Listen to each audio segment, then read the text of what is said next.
Welcome to part 4 of Competency 12. In this video, we will work with scatter plots and data correlation types. Shown are 8 scatter plots and their corresponding regression coefficients. Before you take the test, you should be very familiar with these 8 types of scatter plots and their regression coefficients. In a small classroom of 9 students, the number of absences during the school year is given with each student's final numerical grade. The results are listed on the table below. Okay, so notice that we have 1 to 9, 1 through 9, but they're not in order because they have the grades are in, not even the grades are in order. Everything is out of order. But you know what? We don't care. This is what we need to do. We need to look at them in order and visually match the coordinates of absences to grades, okay? And then find it on the table. I'll show you what I'm not the table, but on the graph itself. One of the graphs will match this. So first, we always have X, and this is Y, okay? This is simply something that is understood, and any textbook should write in this manner. Your X's are always given first. Okay. So if we have 0, we should have 98. Well, that implies that 0 is on the x-axis and 98 is on the y-axis. Well, first I want you to look at B. I don't like B for this particular coordinate. I'll tell you why. Well, I see my x-axis and I can't even tell if this is 1. Well, that is definitely not 0, 1. I'm sorry, 098. It looks to me like the X and Y are turned. Here, let me get rid of this and show you what I'm talking about. If we say that it's X is 98, then Y would be 0. So that's what I think is going on with this particular graph to me. Looking at it, if you look at each one of those backwards, let's see, if we find 2, here's 2. I'm mostly looking at 0, 1, 2. If you're wondering what I'm up to. Okay, so 1 would be 93. This one would make sense. So that's why I know that B just simply isn't accurate. Now, that being said, let's look at C. Um, I like this, but as far as it being backwards, like if they were switch the positions, but then I don't even have, it's very random after this. I don't have what I need right here if it was backwards. Well, even if it was mixed, like B looks like it switched the position of the numbers, the X and the Y. Okay, fine. But the other values just don't make sense. Let's go back to what if they were seen correctly? Then I should have 098. So this is not 0 here. There is no 0 for my X axis. And I should have like 0 and something up here, way up here on a y-axis. I don't even see the y-axis. So what that's telling me is that there is no value right on the y-axis. So for me, that eliminates C. Okay? Now, let's look at D and A. I absolutely agree that that very well could be 0 and 98 here, here, and here. I agree. So now let's look at 1. Well, if X is 1, then I should have 93. So it's next, right? So I should be able to let's look at A. If here's 1, this was 0, even though we don't have the numbers, we understand a graph. And by the way, that's part of the rigor of either of the exams. The math exams, either the middle school 4 to 8 or the 7 to 12, those exams both, how they increase the rigor, I've taken them both, is that they take off, they give you pictures like this where part of the graph is cut off and the numbers are not there. That is part of you. The part of the test is that you understand all the basic properties of all the topics. And one of the topics is the coordinate plane. Okay, that being said, now I like A. And I like A because if I had, I'm going to use my highlighter here. If I had 2 right here, then this would make sense that would be, I mean, 1, not 2. That would be 0, 1, 2. So that would be 1. That would make sense, and that would be about 93. And then now let's look at 2. Okay? Two's right here. Okay? If that were 2, 2 should be 90. Well, look at that position. That makes sense, right? Should be a little less, it should go down. And then if you look at what 3, it should be 3 and 90. Oh, that's highly important. Let me circle those. That's 3 and 90. And we also have another value at 3 and 85. Well, those two guys make sense then. Okay, let's look at D.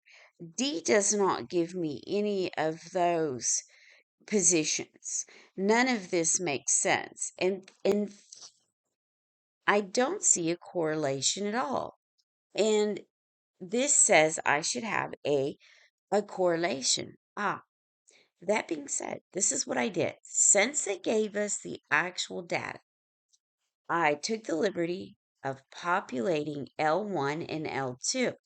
So my X values are all in L1 and my Y values are all in L2. Okay, now I can't graph with this calculator, but I can get a regression value coefficient or regression coefficient, regression, and then there's a correlation coefficient, whatever you want to call it. I don't care. I can get that R. All right. I'm at the point where I can just get it for you. Okay. So let's do this. Second data. All right. So you want 2 vars because we have an X and Y, and we have a definite row or column, however you want to see it. We have data that corresponds to X and data that corresponds to Y. Therefore, I need both of those. Okay? And as you saw, I populated both with these numbers. All right, so let's go down and go to 2 vars. Press enter, and notice I have, for X, I have L1, and for Y, I have L2. That's exactly what you want. And I'm going to go down and press enter. Now, you need to go to your R. That's your regression coefficient. Okay, let's go down. You got to go down a bit till you get to the small letters, the lowercase. Here we go. Past these numbers. I know it takes a while to get down there, but at least you know, up there it is. And when I mean small, see the small a, the small b, lowercase l, lowercase b. There's my lowercase r. First, it's negative. That means I need a correlation that's going down to the negative. Okay, so let me get rid of some of this stuff that I put in here. Let me erase it. Okay, we can properly discuss.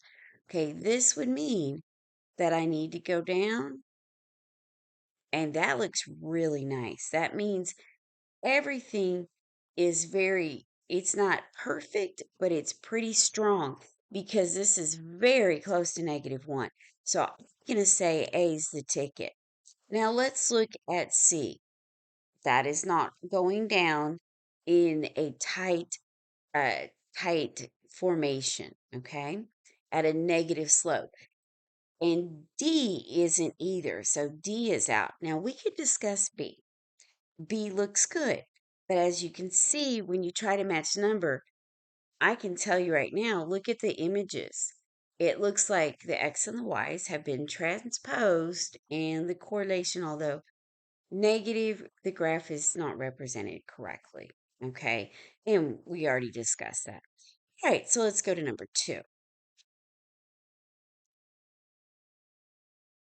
Number 2, the increased number of hours students study decreases the number of errors students make on a test, which has a mathematical relation.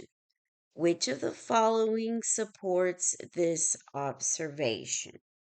Okay, so A is obviously incorrect.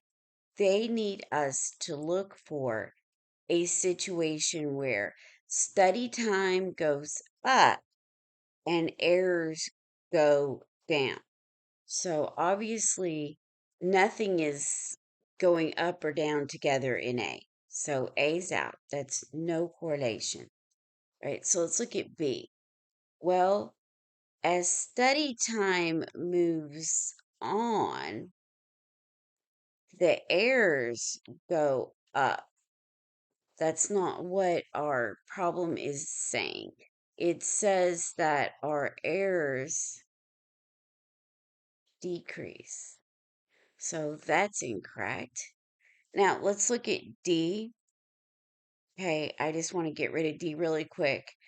This is saying that as time goes on, the errors go up and down. That's a quadratic relationship. I disagree. Now let's look at C. As time increases, errors go down. That makes sense. So I would say C is the relation, the correlation that we are actually looking for. All right, let's move on to 3. Number 3. Mrs. Robles wanted to determine whether a correlation exists between grades and the number of hours students claim to have studied for the exam. Her class consisted of 8 students, for which the results are as follows. Okay, so they've given us a table. The overall question is, if Mrs. Robles arranges the number of hours in descending order, which is the value of the correction coefficient R. Okay. R, it depends on who's, talking about R. It's the correction or the correlation coefficient. I've seen, or regression coefficient, different numbers. In this case, they're telling us properly what R is. So we need to actually enter those in L1 and L2. I'm going to put X in L1 and Y in L2. And it looks like from our ABCD choices that we are going to have a positive correlation. Okay? All right, so let's go to our data, push it twice, and I just want to clear everything out. So arrow up, and you will see 4. Push enter. Now let's get everything in. 1, enter. 0.5, enter. 2, enter. 2.5, enter.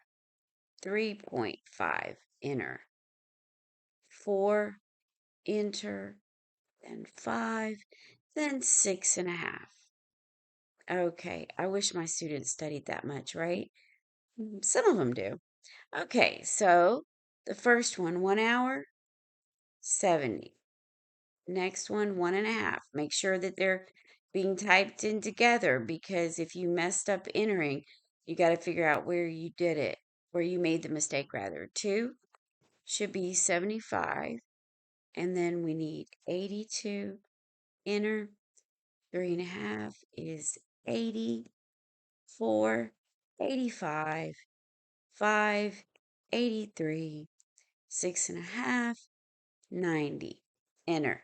Now, notice it didn't really take that long to enter those. So you can get this done before your 3 minutes is up, probably less. Okay, so don't panic when you see a list of values. Okay, so what do we do again? Remember to push second data. You need two var, okay? Two var, two vars, however you want to say it. Go down, either push number two or arrow down, one or the other. Push enter. And now I have L1, L2. That's exactly what I need. Notice that it says X data and then Y data. I have mine listed correctly. Okay, let's go down. And here we go. We're not interested in these other values, although they're nice values, right? And it says this is one way to quickly check that you're entering stuff correctly.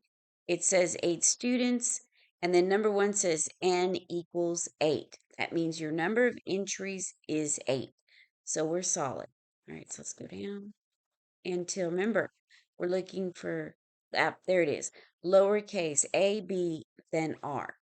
I see a positive correlation, and that is 0.895, 0.895 rounded, and that is option C. Yes, definitely C. Okay, let's go to number 4. All right. Okay. Use the information. Oh, this is a good one. Use the information from 3 to determine which image of regression below represents the table and line of best fit. Okay, best fit would be your linear representation. Okay, so you can predict, so you can make your predictions. All right, first off, our R is positive. So our line should be going up. It should have a positive slope up. So what do? We knock out both of these guys who are negative. So now we have two good items that are positive. Our next step would be to literally count the number of data points on each image. Let's look at A. I see 2, 4, 6, 8. There were 8 students, recall? Let's look at C. 1, 2, 3, 4, 5, 6, 7. Well, I don't like C because there simply are not enough data points. Okay. We just don't have enough entries. Okay. And then also notice that we're at a positive 0.89, which is close to 9, right? So, or 90%. I think that looking at it, C is not as strong. But when we look at A, that looks very strong in my opinion. And also notice how the numbers, they don't perfectly go up together, but they do have a nice natural increase together. I see 70, and then I go up a little to 78, down a little to 75. Well, this follows with A. Let's see. Let's say here we are at 70. We go up a bit, down a bit. Okay, from 75, you would go up to 82. Then it goes back down to 80. Well, that would make sense, the distance I'm seeing. And then it should go up, yep, from 82 to 85. So you see how these jumps are rather almost like kind of like weird stair steps up and down. This makes sense for option A. But it just doesn't make sense for option C. You don't see that. First, you have some data missing. And then second, you don't see that progression of numbers that is actually given to us in our table. All right, let's move on to number 5. Number 5. A research scientist was interested in determining whether a correlation exists between an individual's age X and the number of hours of walking each week. Why? A sample of 7 people was used with the following results. So now we have our table all lined out for us. Find the value of R and the equation of the line of best fit. Okay, so naturally we need our X to be L1 and then our Y to be the L2. So push your data button twice, arrow up, you're on number 4. You can push number 4. Everything we had was cleared. So we need to put in our X values first, and that is 30, 34, 40, okay, 45, 50, 66, 70, okay, and that should be 7 entries for 7 people. I always check to make sure my last one says 7 here. Okay, now quickly arrow to the right. Now you begin filling in your Y, and that is 5, 4, 4.2, okay, 3.2, 3.5, 2.5, and then 2. Okay, looks like I have it matching. You can quickly, it's only 7 entries. You can quickly double check. Okay, now remember what to do. Say second data. Now we need 2 var, okay, 2 variable, X and a Y. Push enter. I have it populated in my L1 for X. That's what I needed. And Y is L2. So you can just push enter until we get our calculations. Now, remember, you have to arrow up or down until you find that A, B, and R. And we will need A and B this time. Okay? So we go up. See, I'm going up this time, up or down, doesn't matter. See how I keep going? And there they are. Actually, arrowing up gets me there a little faster. All 3 of those items displayed are exactly what I need. The first one I need is the R value, okay? I need negative. I have a negative R, so that automatically gets rid of B, okay? And yes, they are going to be approximations because that's just simply reasonable to round them. So 0 point, okay, I need 9, 5, okay, 0 point, negative 0 point, that gets rid of C. Now I have 9, 5, and then I have 9, 5, 1. Well, now how do I decide which one of those is what I need? Don't just pick one of them that looks better to you. That's not a good idea. They're also asking for our linear best fit, okay? So we have 2 equations. Well, how do I know which one to pick? Well, go to your A. Your A is actually your slope, okay? In the calculator, it's going to be A. Yes, when we teach it, we call it M for slope. And I see negative 0.063. Yeah, that 3 would round to 4. But in all honesty, that's my A value. And then my B value is 6.54. Okay, yeah, that's what's going on. I need the first one. They kind of try to trip us up. Yeah, we could have selected this R value on D, but if you look at what's going on, they used, for the slope, they used the negative B value. And then for the B value, they use some a rounded positive for the A, and that's just not correct. Okay, so let's mark that out. All right. Let's go to number 6. Okay. Okay. For number 6, it says use the information from 5, that's what we just did, and we have circled what we wanted. Okay?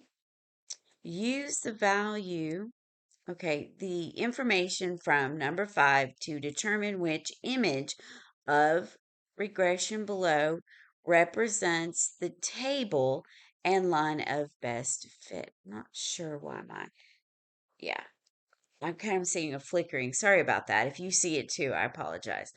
Okay, so let's look. Well, first off, my slope is negative.